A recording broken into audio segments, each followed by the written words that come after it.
Alright everybody, welcome back to another Rise of Kingdoms video. This is Dragothian here, and today I'm going to go through, now that we've gone through the Lost Kingdom from start to finish, I wanted to give you, for those of you that are starting their Lost Kingdoms and are kind of in it right now and trying to figure out the best strategy, I wanted to give you the best civilization guide for the Lost Kingdom event. So it's a 2-month event. It does take a long time to go from start to finish, so to me, I mean, we just got back into our own regular kingdom, and it's like, I don't remember this place. I wanted to just make a guide, and this is what this video is for. I wanted to make a guide on which civilizations you should be looking to be when you go to the Lost Kingdom, and then as you progress through the Lost Kingdom. I've got a few categories that I want to go over just to give you the kind of the best of the best on what to use. PvP in the open field is going to be one of them, and then also for troop training, because troop training is a huge deal in the Lost Kingdom, not only from an event standpoint but also just keeping up your troops is huge. The more you can be training troops and the more you can out-train your opponent, the better off you're going to be and the more likely you are going to be successful in the Lost Kingdom. And then also I've got a couple other ones, one for PvP rallying, and then also for open field with just damage in mind. So I've got a couple different categories.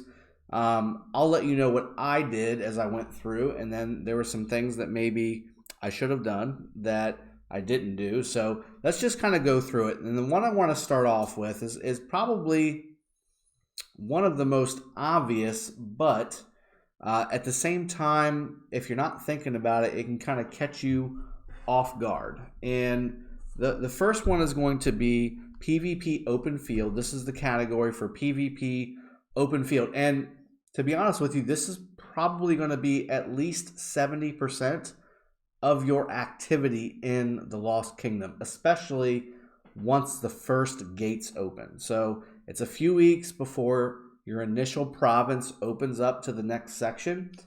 Once that happens, though, you are off to the races. You are battling like crazy.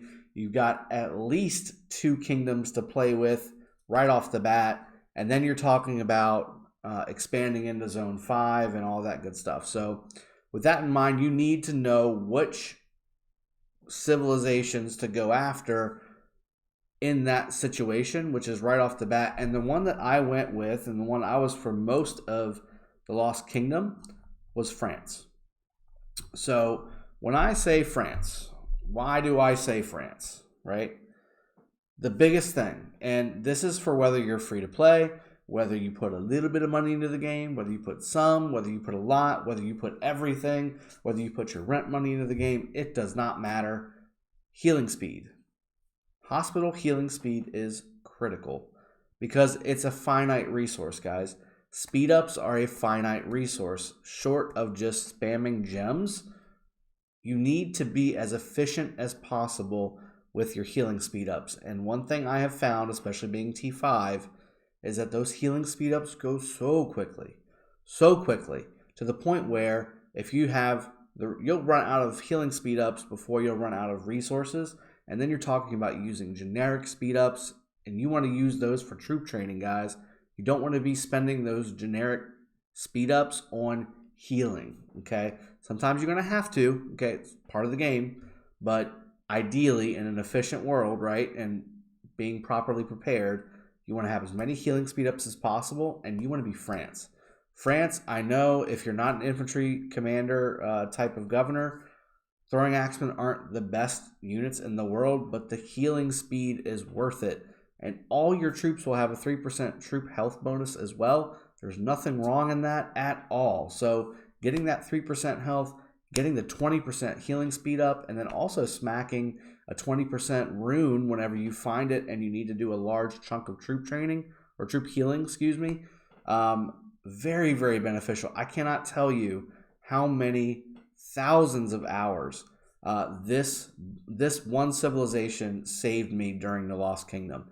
This is by far one of the most efficient civilizations that you can have while in the Lost Kingdom. This will help you out tremendously. Doesn't matter what kind of your play style is. Doesn't matter how much money you've put into the game. This will help. I promise you. That's why this is the best civilization for PvP in open field combat. So not rallying, not city sieging, not pass sieging, all that stuff. Just strictly PvP in the open field. Most efficient, most checkboxes. France is my pick, okay? And again, this is what I was for almost 95% of the Lost Kingdom was this, okay? Let's move on to PvP rallying. Okay, so I'll leave troop training for last because it's a little situational.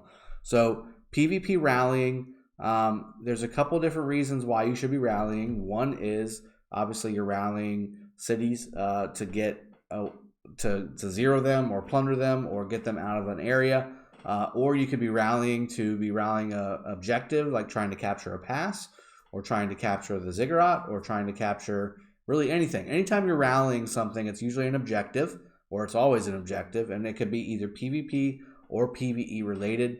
Let me go ahead and bring down France really quick.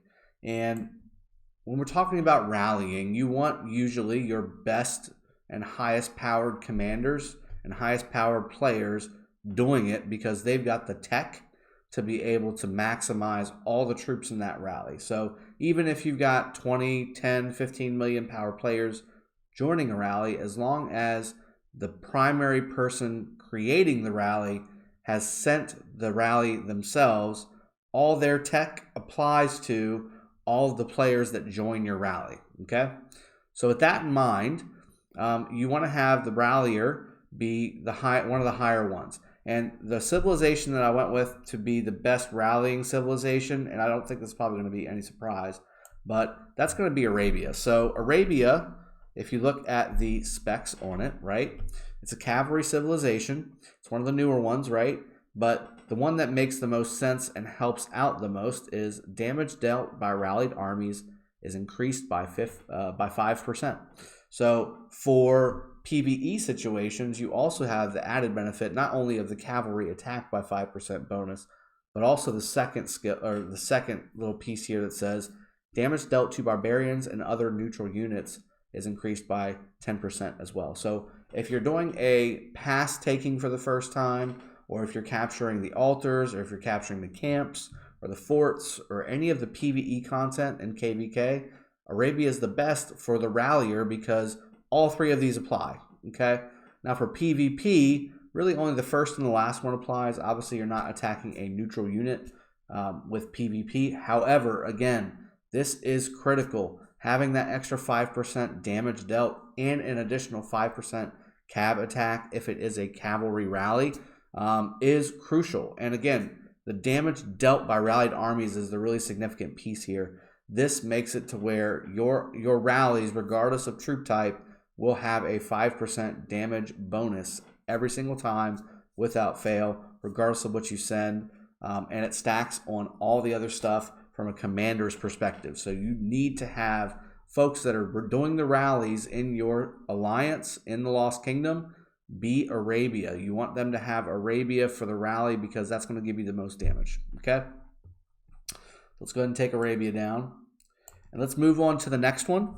That's going to be open field damage. Now, we just talked about France, right? And France is the most efficient choice for the Lost Kingdom. It's going to give you the most bang for your buck, especially if you need to spend gems to change civilizations in the first place, like you see I do right here.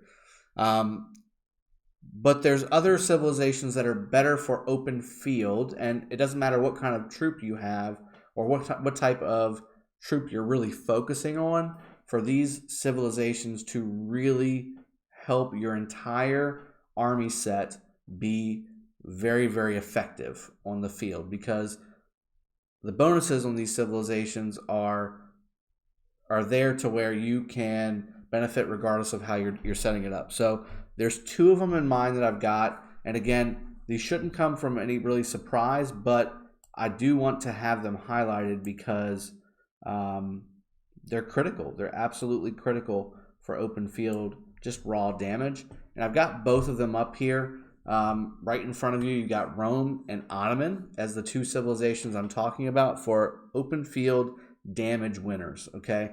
The reason I say that, so I'm Rome right now, and it was towards the end of KVK, because again, towards the end of KVK, we were doing more zeroing than we were open field fighting, which means that the benefit from France that I talked about at the very beginning was starting to wane a little bit. So I needed some more open field damage, but also the ability to increase my tankiness of my infantry, which was my main chunk of my army. So let me go over Rome really quick.